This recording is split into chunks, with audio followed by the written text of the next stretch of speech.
ಪರ್ತ್ ಅಲ್ಲಿ ನಡೀತಾ ಇರುವಂತ ಆಶಸ್ ಟೆಸ್ಟ್ ಅಲ್ಲಿ ಆಸ್ಟ್ರೇಲಿಯಾ ಅವರು ಇಂಗ್ಲೆಂಡ್ ನ ಬೂದಿ ಮಾಡಾಕ್ಬಿಟ್ಟಿದ್ದಾರೆ ಕೇವಲ 2 ದಿವಸದಲ್ಲಿ. ಅದ್ರ ಬಗ್ಗೆನೆ ಭರತ್ ಅವ್ರು ಕೇಳ್ತಾ ಇರೋದು ಪ್ರಶ್ನೆ. ನೋಡುಗುರು, ಪಿಚ್ಚು ಖರಾಬ್ ಆಗಿದೆ ಅಂದ್ರೆ ಟ್ರಾವಿಸ್ ಹೆಡ್ 125 ಮಾಡಕ್ ಆಗ್ತಾಯ್ತಾ? ಆಮೇಲೆ ಆಸ್ಟ್ರೇಲಿಯಾ 8 ವಿಕೆಟ್ಗಳ ಭಾರಿ ಜಯ ಗಳಿಸಕ್ ಆಗ್ತಾಯ್ತಾ? ನನ್ನ ಪ್ರಕಾರ ಪಿಚ್ಚು ಚೆನ್ನಾಗಿಲ್ಲ ಅಂತ ಬ್ಯಾಟ್ಸ್ಮನ್ಗಳು ಔಟ್ ಆಗಿದ್ದಾರೆ ಅಂತಲ್ಲ, ಸ್ವಲ್ಪ ಬೌಲರ್ಸ್ಗೆ ಖಂಡಿತವಾಗ್ಲೂ ಹೆಲ್ಪ್ ಇತ್ತು ಈ ಪಿಚ್ಚಲ್ಲಿ. ಅದನ್ನ ಟ್ಯಾಕಲ್ ಮಾಡೋಕ್ಕಾಗಿಲ್ಲ 2 ತಂಡದ ಬ್ಯಾಟ್ಸ್ಮನ್ಗಳಿಗೆ. ಬಟ್ ಟ್ರಾವಿಸ್ ಹೆಡ್ ತೋರಿಸ್ತಾರೆ ಸೆಕೆಂಡ್ ಇನ್ನಿಂಗ್ಸ್ ಅಲ್ಲಿ, ಅಣ್ಣ ನೀನು ಮನ್ಸು ಮಾಡಿ ಇಲ್ಲಿ ಬಿಂದಾಸ್ ಬ್ಯಾಟಿಂಗ್ ಆಡಿದ್ರೆ ರನ್ ಮಾಡ್ಬೋದು ಅಂತ.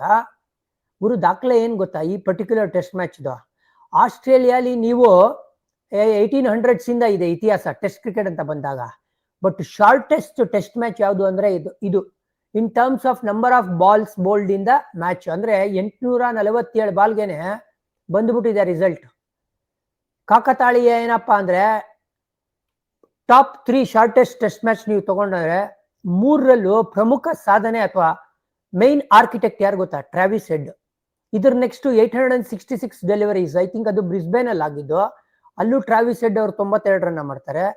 ಥರ್ಡ್ ಶಾರ್ಟೆಸ್ಟ್ ಯಾವುದು ಅಂದ್ರೆ ಅದು ಅಡಿಲೇಡ್ ಅಲ್ಲಿ ಆಯ್ತು, 1031 ಡೆಲಿವರೀಸ್. ಅಲ್ಲೂ ಕೂಡ 100ನ ಬಾರಿಸ್ತಾರೆ ಟ್ರಾವಿಸ್ ಹೆಡ್. ಅಂದ್ರೆ ಟ್ರಾವಿಸ್ ಹೆಡ್ ಚೆನ್ನಾಗಿ ಆಡ್ತಾರೆ ಅಂತ ಹೇಳಿದ್ರೆ ಆಸ್ಟ್ರೇಲಿಯಾ ಅಹೆಡ್. ಆಮೇಲೆ ಈ ತರ ಸಿಚುಯೇಷನ್ ಬೇರೆ ಬ್ಯಾಟರ್ಸ್ ಗಳೆಲ್ಲ ಫೇಲ್ ಆಗ್ತಾ ಇದ್ದಾರೆ ಅಂದ್ರೆ ಹೆಡ್ ಒಂಥರ ಹೆಡ್ ಮಾಸ್ಟರ್ ತರ ಬ್ಯಾಟಿಂಗ್ ನ ಮುಂದೆ ತಗೊಂಡು ಹೋಗ್ತಾರೆ. ಆಮೇಲೆ ನಾವ್ ಹೇಳ್ತೀವಿ ಇಂಡಿಯಾ ವಿರುದ್ಧ ಟ್ರಾವಿಸ್ ಹೆಡ್ ಯಾವಾಗ್ಲೂ ಹೆಡ್ ಏಕು ಅಂತ. ಕ್ರಿಕೆಟ್ ಜಗತ್ತಲ್ಲಿ ಅಪೋನೆಂಟ್ ಯಾರೇ ಇರ್ಲಿ, ಟ್ರಾವಿಸ್ ಹೆಡ್ ನಾನು ಮೈಗ್ರೇನ್ ಅಥವಾ ಹೆಡ್ ಏಕ್ ಅಂತ ಒಂದು ಪ್ರದರ್ಶನ ಕೊಟ್ಟಿರೋದು.